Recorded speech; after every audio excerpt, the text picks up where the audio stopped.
Bien, nous voilà revenus notre travail sur Fusion 8. Nous avions donc créé notre planète, nos astéroïdes, animé tout ça.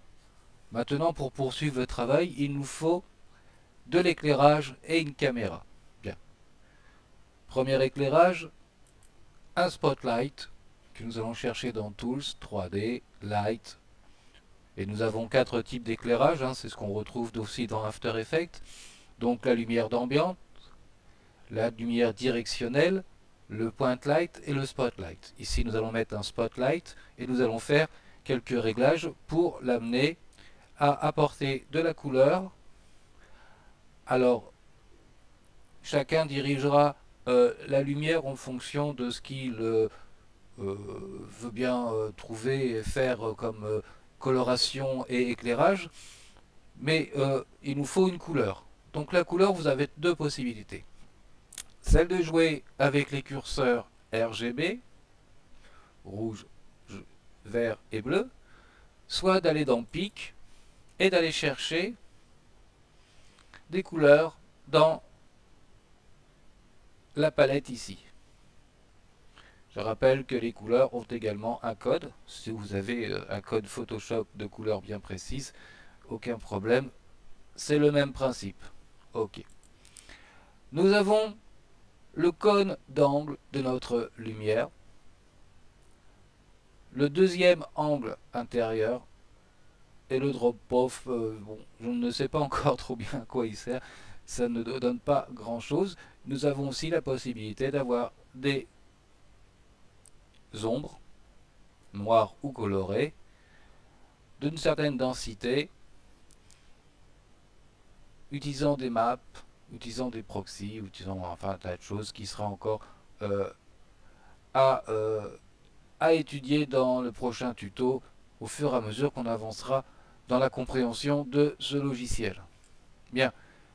En plus du contrôle, nous avons ici la position de notre lumière.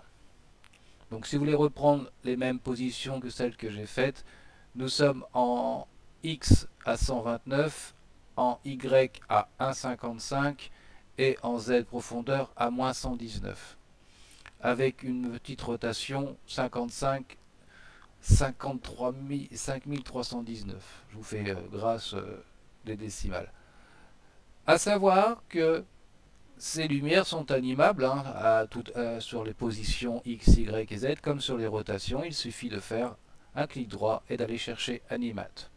À partir de ce moment-là, si par exemple je suis à 0 à l'image 0, à l'image 1, et que je veux faire tourner un petit peu ma lumière, je déplace ma barre de temps et après avoir cliqué sur Animate, ma fenêtre ici sera verte, je déplacerai ma lumière pour qu'elle se déplace le long de mon animation. Démonstration n'est pas nécessaire. Hein. Voilà, Animate, je suis à l'image 0, je déplace ma barre de temps et je mets une autre valeur. Et ma lumière se déplacera dans mon animation. Donc ce n'est pas important ici, on n'a pas besoin. Deuxième spotlight avec une autre couleur qui va nous donner ce rendu un peu bleuté pour donner un petit peu de comme ça. Donc là, toujours pareil, on va faire la couleur soit avec les trois curseurs RGB ou aller chercher dans Pic une teinte qui nous convient. Nous avons ici l'intensité, donc plus ou moins fort, et comme tout à l'heure, les cônes d'angle. Et bien entendu, le réglage, si nécessaire, des ombres. À tout ça, nous avons rajouté une lumière d'ambiance. C'est elle qui amènera notamment la lumière principale et la coloration principale. Donc le même principe, intensité. Là par contre, nous n'avons pas de cône d'angle, nous n'avons pas d'ombre, nous avons juste ces réglages. Et les réglages de position, bien entendu, en Y, Z et X. Nous adjoignons une caméra, donc toujours dans Tools 3D, nous avons l'outil caméra. L'outil caméra que nous allons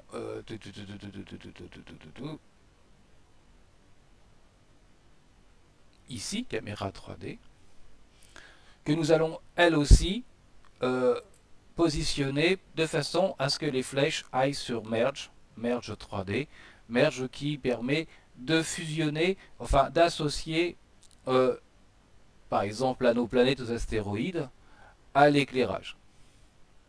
Merge, en fin de compte, sert à faire l'association, de fusionner des choses qui entre elles ne pourraient peut-être pas fonctionner.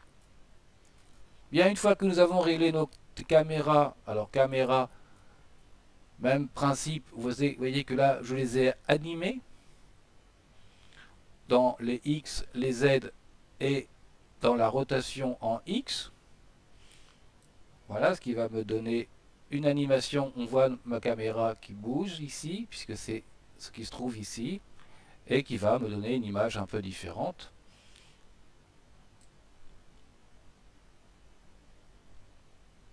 Donc, et pareil, donc là les contrôles, et ici les positions. Ok.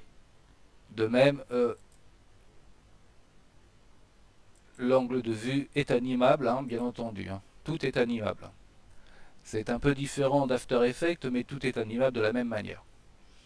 Une fois que j'ai fait tout ça, il me faut un fichier, un nœud de renderer pour rendre.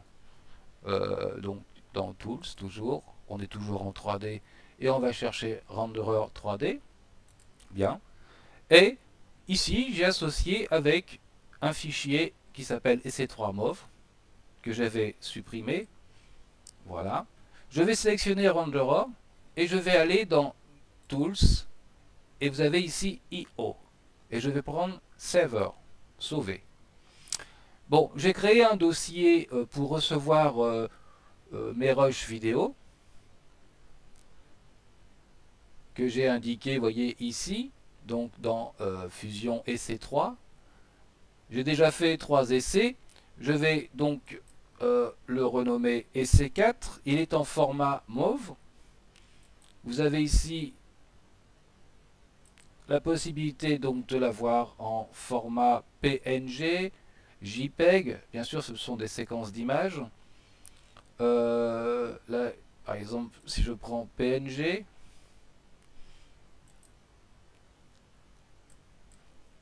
voilà, et que je l'appelle EC4, voilà, nous serons format PNG, c'est-à-dire que nous aurons une suite d'images PNG. Pourquoi PNG? Parce que j'aurai un fond transparent et je pourrais l'intégrer, par exemple, comme je vous le démontrerai bientôt, par exemple, dans un montage sur Premiere ou sur After Effects, pour rajouter des choses comme un fond. Je n'aurai en fin de compte que mes rochers, ma planète et mon éclairage. Une fois donc que j'ai créé mon fichier de sauvegarde, Saver, qui vous voyez s'appelle EC, je vais aller créer un render. Je fais donc render. J'ai une autre fenêtre render setting qui va s'afficher, qui me demande si je veux un render final. Donc là, je vais créer mon fichier, soit de suite d'images, soit si je suis au format MOV, un fichier vidéo. Ou si je veux le faire en preview, ce qui va le faire que je vais pouvoir le regarder, mais pas le sauver comme ça. Donc, je vais faire Start Render, et Fusion 8 va me calculer ma scène, donc qui n'est pas très longue, hein, puisque j'avais mis 150 frames, 150 images. Je vais mettre en pause et puis nous verrons une fois terminé le résultat du rendu. Bien, mon rendu donc est mon rendu est terminé. J'ai donc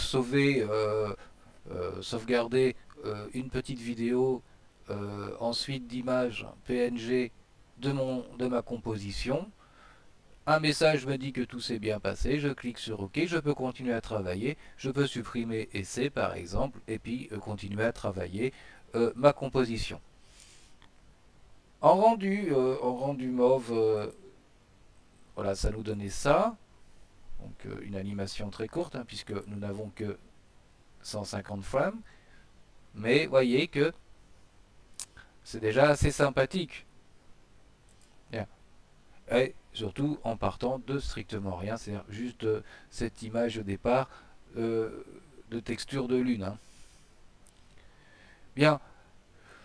Sur les caméras, les ambiances, les spotlights, eh ben, je ne m'étendrai pas plus car il faut vous entraîner à les positionner et ça, bah, il n'y a qu'en pratiquant qu'on y arrive. Alors ceux qui ont l'habitude avec After Effects, ça leur posera pas de problème.